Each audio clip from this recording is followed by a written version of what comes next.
I'm going to start with the progression for the first verse of the song. I'll put the strumming in to start with, and then I'm going to break it down, make it a little bit more simpler without the strumming.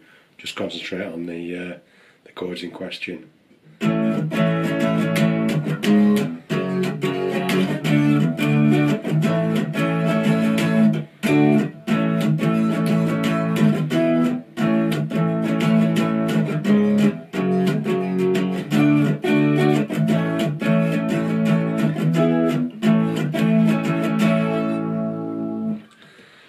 So it probably looks like there's a lot going on there because I was doing the strumming pattern in line with the song. But we're going to forget about the strumming to start with. Just have a look at the chords. I'm using barre chords there. I'll do the next video. I'll try and do it with the capo and open chords if the barre chords are a problem. I'll just go through the sequence of the chords that we're going to use in the verse. It helps if we split the verse down into two lines. So line 1 of the verse, line 2 of the verse, because the end's slightly differently. Most of it's the same, but the ending's just a little bit differently. So we'll start off with an A chord. That's a bar A on my 5th fret. Check your chord diagrams and charts. I don't really have time in this series to go into those, so if you don't know what I'm talking about, check your chord charts. So I'm starting off with the A, and then I'm moving down from the A. I'm actually playing a chord which is a C sharp with a G sharp bass, which is that. I'm playing that on my way down to the F sharp minor chord. So I'm doing a that's C sharp with a G sharp bass, down to the F sharp minor. If that C sharp with the G sharp bass is a bit for you, then you can always just play the G sharp note on your way down, but I recommend putting it in because it sounds good to the descending progression of the song. So without the chord, if we just play the A,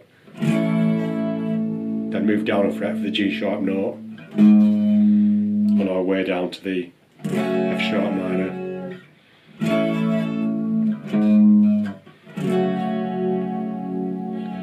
That works perfectly well.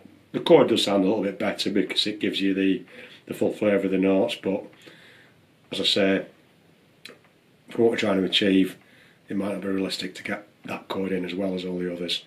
So from there we just go up to a D bar chord.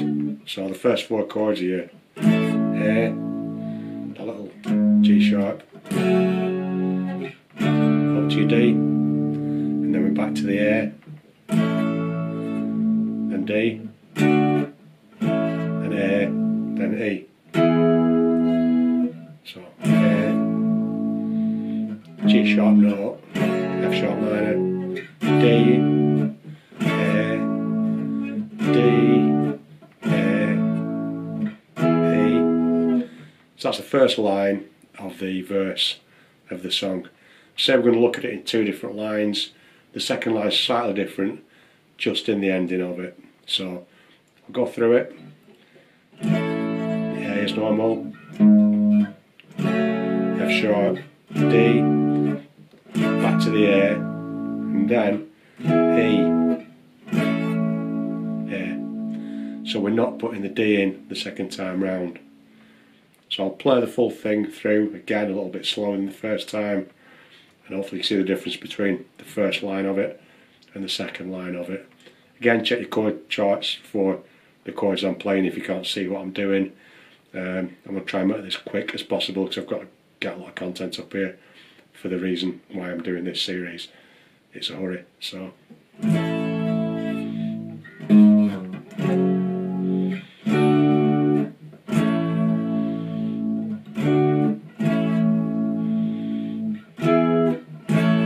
Second time round.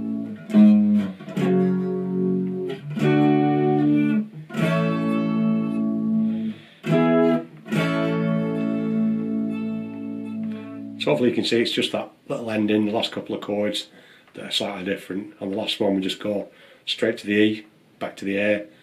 On the first time round we've got the A, D, A, E. So hopefully that helps. If you're not comfortable with the barre chords, this probably doesn't help, but in my next video I'll try and do it with a capo and throw in as many open chords as I can and simplify a little bit. But hopefully just by listening to this you can get an idea of the structure. Even if you're not okay doing these chords, have a listen to how they sound and what it should sound like, and then you've got an idea in your head when you start doing it with open chords or whichever way we're going to approach it, and hopefully we can get a starting point from there. I'll do the next one as soon as I can. In the meantime, enjoy.